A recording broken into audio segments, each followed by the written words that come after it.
आप यहाँ से देख सकते हैं कि दुनिया की नज़र में हमारी क्या वर्थ है और इंडिया की क्या वर्थ है। ये तो आपको बताने की जरूरत नहीं हमारी वर्थ क्या है, हमारे मुंह पे लिखा हुआ भिखारी, आपको बताने की जरूरत नहीं है। अफसोस की बात है कि आज G20 में जो कुछ हुआ है हमारे पाकिस्तान का कहीं नाम नहीं है।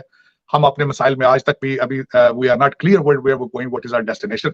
आज का दिन है, ये इस दिन के लिए बने थे और हमारी औकात वो नहीं है कि हम ये करें। लोग ट्रिलियंस में बिलियंस में डील करते हैं, बड़े बड़े डील्स करते हैं, लेकिन हमारी औकात ये नहीं है। हम भिखारियों की तरह कहते हैं भीख दो, कुछ भी दो, दे दो, बस हमें दो। सर इसीलिए तो हमें अपने मुल्क में कोई इनवाइट नहीं करता, उन्हें पता है कि आ जाएंगे तो कहीं ना कुछ ये मांग ना लें। कि एशिया के अंदर अगर देखा जाए तो मोदी साहब is a role model and other countries need to follow it. उसमें एक सबसे बड़ी इंपॉर्टेंट चीज जो मोदी साहब की है इज अ नेशनलिज्म। इंडिया को आज ईद मनाने की जरूरत है। पहली कामयाबी G20 का इजलास उन्होंने करवाया, दूसरा वो यूनाइटेड नेशन सिक्योरिटी काउंसिल का मेंबर बनने जा रहा है। बनने जा रहा नहीं, बन गया हुआ है। तय करें, आप लिख लें। हमारी वो औकात नहीं है कि हम G20 या किसी और समिट के लिए हम यहाँ बुलाएं। G20 की समिट ने ये साबित कर दिखाया है। G20 की समिट के प्लेटफॉर्म ने दुनिया को ये बताया है कि इंडिया कैसे दुनिया की एक लीडिंग पावर बन चुका है। फ्यूचर के अंदर मोदी साहब के ऊपर लोग PhD किया करेंगे कि किस तरीके से a चाय वाला has taken the country to the next level. It's amazing. It's an amazing story to be told. या पर कोई भी मेली आंख से देखेगा, पूरे यूनाइटेड नेशन सिक्योरिटी काउंसिल के जितने भी वहां पे मेंबर्स हैं, सब उसके साथ उसका साथ देंगे। Number 1। Welcome to crick mind. जय हिंद दोस्तों, एक और नया पाक मीडिया रिएक्शन वीडियो में आप सबका स्वागत है। पाकिस्तानीज और पाक मीडिया अब अफसोस कर रहा है कि पाकिस्तान काई का भी नहीं रहा, क्योंकि इंडिया में दुनिया के हर बड़े बड़े देश का लीडर इंडिया में अब है और कॉन्फ्रेंस में हिस्सा लिया है और बड़े बड़े प्रोजेक्ट सामने आ रहा है। पाकिस्तानीज बोल रहा है कि हमें तो बुलाया नहीं, हम G20 का भी हिस्सा नहीं है, हम G7 का भी हिस्सा नहीं है और ब्रिक्स का भी हिस्सा नहीं है। पर से पाकिस्तान के साथ जो इस्लामिक कंट्री का अच्छा रिलेशनशिप था वो भी खतरे में पड़ गया और इंडिया के साथ मिल गया। सऊदी, कतर, इंडोनेशिया, बांग्लादेश सब इंडियंस के साथ है, सब इंडिया के साथ खड़े हुआ है। और इस कॉन्फ्रेंस के द्वारा बहुत बड़ा बड़ा प्रोजेक्ट भी सामने आ रहा है, जैसे गल्फ कंट्री के साथ मिलकर एक प्रोजेक्ट बनाया, ट्रेन ट्रैक बनाया जाएगा जो इंडिया से सीधा सऊदी, ओमान और फिर यूरोप में जाएगा। सो एक बहुत बड़ा कदम है, बहुत बड़ा प्रोजेक्ट है। पहले पाकिस्तान इसका रोना धोना वाला रिएक्शन देखते, बहुत ही इंटरेस्टिंग है, उसके बाद मिलते हैं। कुछ दिन पहले इंडिया ने चंद्रयान 3 लॉन्च किया, फिर उनका पहला सोलर मिशन आदित्य L1, फिर उसके बाद अब ये जो है G20 की मीटिंग। हम एक टाइम से देख रहे हैं कि इंडिया ट्रेंडिंग में ही रह रहा है। इंडिया कुछ भी करता है तो वो ट्रेंड बन जाता है, पूरी दुनिया उस पर बात करना शुरू हो जाती है, उस पर तबसरे करना शुरू हो जाती है। क्या कहेंगे आप, इंडिया ने ठेका तो नहीं ले लिया ट्रेंडिंग में रहने का? कमाल के लोग हैं, शऊर रखने वाले लोग हैं इंडिया के G20 का समिट आपका इंडिया में हो रहा है, जहां आपके जो बाइडन जैसे उमर रसीदा प्रेसिडेंट वहां पे आहिस्ता आहिस्ता आ रहे हैं, वो बाय बाय कर रहे हैं, आके बैठे। जो सुपर पावर कंट्री के प्रेसिडेंट हैं, सुपर पावर प्रेसिडेंट है, वो आके आपके लैंड पे आके वो बात कर रहा है। तो आप सोचें कुछ देर के लिए कि आपका सॉफ्ट इमेज कहाँ जाएगा। ठीक है, साथ बर्तानिया से ऋषि सुनक वहां पे आ गए हैं, तो आपके टॉप नेशंस आपके लैंड में वो आ गए हैं। तो आप सोचें कि आपका इमेज कहाँ जाएगा। आप ऑलरेडी एक पावर बनते जा रहे हैं, उसको आप देखें कि आपका वो बूम कहाँ जाएगा। लोगों का यानी पूरी दुनिया का आप पे ट्रस्ट कितना बढ़ जाएगा।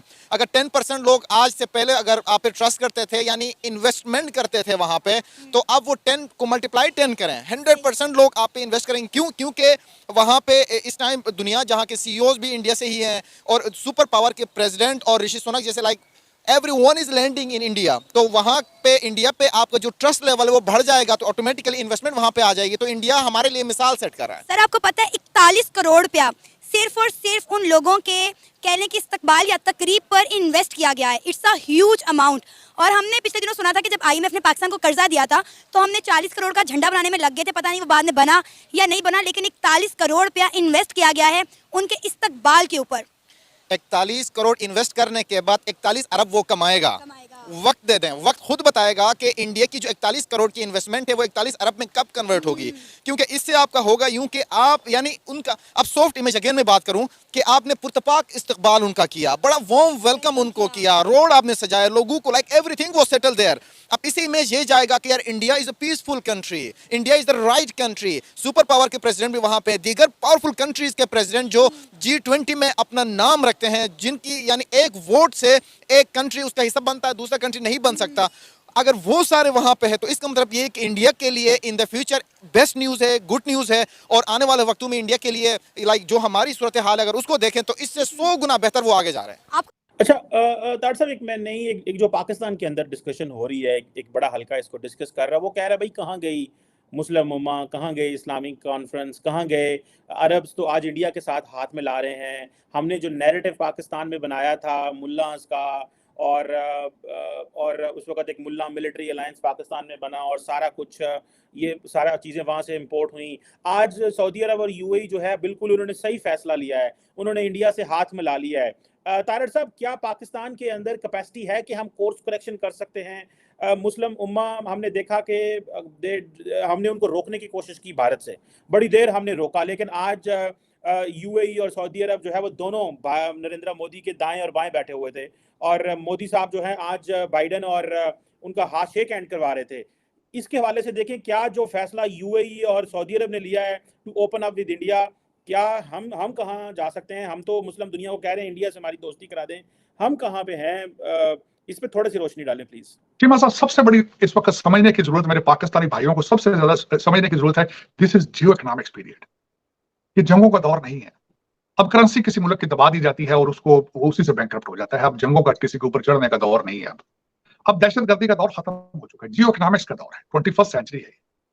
अगर आप ह्यूमन कैपिटल के ऊपर इन्वेस्टमेंट नहीं करेंगे, ह्यूमन रिसोर्स के ऊपर आप इन्वेस्टमेंट नहीं करेंगे, इस वक्त भारत के, अगर मुझे कहा जाए तो मैं एक किताब लिख सकता हूं कि what is their future and how they will manipulate, और how they can say that this century is the India century और एशिया सेंचुरी, किस तरीके से वो कह रहे हैं। इसके पीछे सिर्फ एक चीज है, तालीम है, इसके पीछे और कुछ भी नहीं। आपको ये समझने की आज जरूरत है। मैं बताना ये चाहूंगा कि इस वक्त जो सऊदी अरेबिया के हवाले से जब मैं बात करूं, हर मुल्क अपने फाइनेंशियल इंटरेस्ट बेस्ड डिसीजन ले रहा है, हर कंट्री। अब वो छोड़ दें आप कॉन्सेप्ट मुस्लिम उम्मा का कॉन्सेप्ट टर्की की ऑटोमन एम्पायर के बाद मुस्लिम उम्मा का कॉन्सेप्ट खत्म हो चुका था। ये सुबह इंडिया के लिए कैसा चमकता हुआ और चढ़ता हुआ सूरज लेकर आई है, और इंडिया ने इस G20 की समिट में ये पिच किया है, दुनिया को बताया है कि अगले चंद सालों में ये मुल्क भारत कहाँ पर पहुँचेगा और इस वक्त ये किस जगह पर खड़ा है।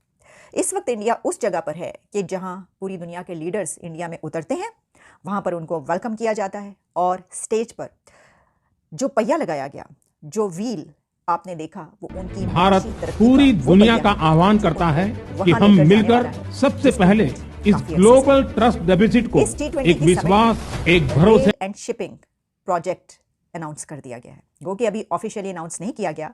और ये कहा जा रहा है कि अब से चंद घंटों के बाद जब प्रेसिडेंट जो बाइडन और प्राइम मिनिस्टर नरेंद्र मोदी के बीच साइडलाइन मीटिंग होगी, तो उसमें shipping and rail corridor announce किया जाएगा ऑफिशियली।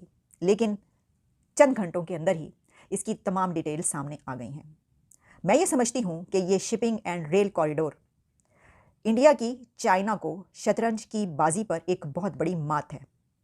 ये shipping and rail corridor India को गल्फ कंट्रीज, अरब कंट्रीज से लेकर यूरोप तक बराह रास्त ट्रेड के लिए ऐसे मिला देगा कि फिर आप देखेंगे कि अभी इंडिया की जिस ट्रेड की गूंज दूर दूर तक है, वो कहाँ पर पहुँच। सो जैसे ही देखा पाकिस्तान, इसका रिएक्शन बहुत ही इंटरेस्टिंग था। आपका थॉट जरूर कमेंट करके बताइए। वो भी अफसोस कर रहा है कि अगर आज भारत के साथ अच्छा रिलेशन और ताल्लुक़ रखता तो पाकिस्तान डेवलप कर जाता।